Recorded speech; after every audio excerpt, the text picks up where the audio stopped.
আজই ডাউনলোড করুন আর এনজয় করুন আপনার পছন্দের শো।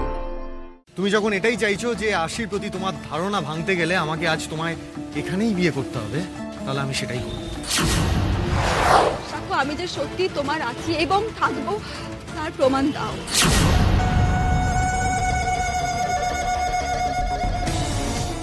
আমার সিঁথিতে এই প্রসাদী সিঁদুরটা পরিয়ে দাও সাক্ষ্য। আজ তোমাকে প্রমাণ দিতেই হবে যে তুমি পুরোপুরি আমার, আশির নয়। সাক্ষ্য, তুমি আমাকে বিয়ে না করলে আমি সত্যি বাঁচতে পারবো না সাক্ষ্য, আমি মরে যাব। সাক্ষ্য প্লিজ, দেখো আমার কাছে 6টা মাস সময় নেই। আমি 6 মাস আরশির এই কাটাটা সহ্য করে বাঁচতে পারবো না। প্লিজ প্লিজ প্লিজ সাক্ষ্য, প্লিজ আমাকে বাঁচাও প্লিজ।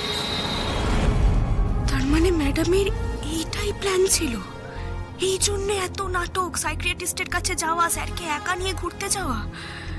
ম্যাডাম তার মানে তড়িঘড়ি বিয়ে করে নিতে চাইছেন স্যারকে। কিন্তু আমার বুকটা এমন কেঁপে উঠলো কেন বজরংবলী? আমার এত কষ্ট হচ্ছে কেন? এই তো হবে, আমি জানতাম।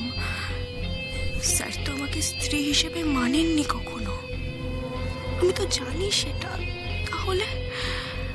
তাহলে আমার মনে কেন এমন উথাল পাথাল হচ্ছে? মধু, তুমি আমার কথাটা ঠান্ডা মাথায় শোনো, বোঝার চেষ্টা করো। দেখো, এখন যদি আমি তোমায় বিয়েটা করে ফেলি তাহলে কিন্তু আমাদের দুজনকেই সমস্যায় পড়তে হতে পারে। এই বিয়েটা যেটা আশির সাথে হয়েছে সেটা কিন্তু কন্ট্রাকচুয়াল ম্যারেজ, সেটা সত্যি সত্যি নয়, সেটা তুমিও ভালো করে জানো। আর এই বিয়েটা হয়েছে সুস্মিতজির সম্মতিতে। সুস্মিতজির কন্ট্রাক্ট অনুযায়ী আমি অন্য কাউকে বিয়ে করতে পারি না। আর যতদিন না সুস্মিতজির সাথে এই কন্ট্রাক্টটা শেষ হচ্ছে, এই ডিলিংটা কমপ্লিট হচ্ছে, এই টেনিয়রের মধ্যে আমি অন্য কাউকে বিয়ে করতে পারবো না মধু।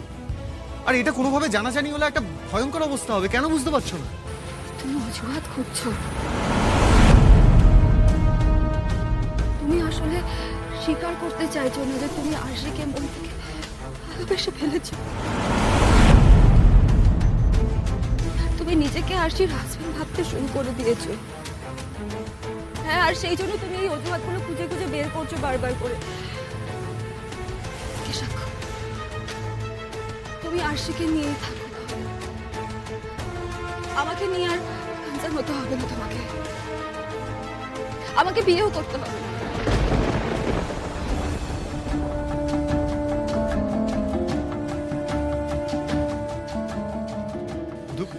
মধু, মধু শোনো আমার কথা। হাত ছাড়ো। কেন আটকাচ্ছ আমাকে তুমি? আমি একটু ভালো থাকি, একটু তোমাকে নিয়ে নিশ্চিন্তে থাকি, সেটা যখন তুমি চাও না তাহলে কেন আমাকে আটকাচ্ছ? আমি বাঁচি মরি তোমার কি যায় আসে সাক্ষ্য? মধু, ঠাকুরের সামনে এসব কি বলছো তুমি? বেশ করেছি, তুমি তো মরতেই আমাকে ছেড়ে দিচ্ছ।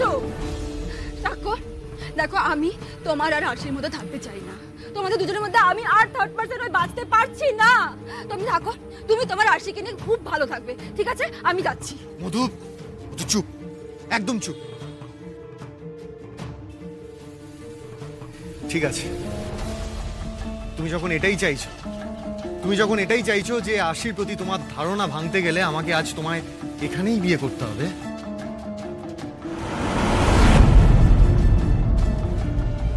তাহলে আমি সেটাই করব।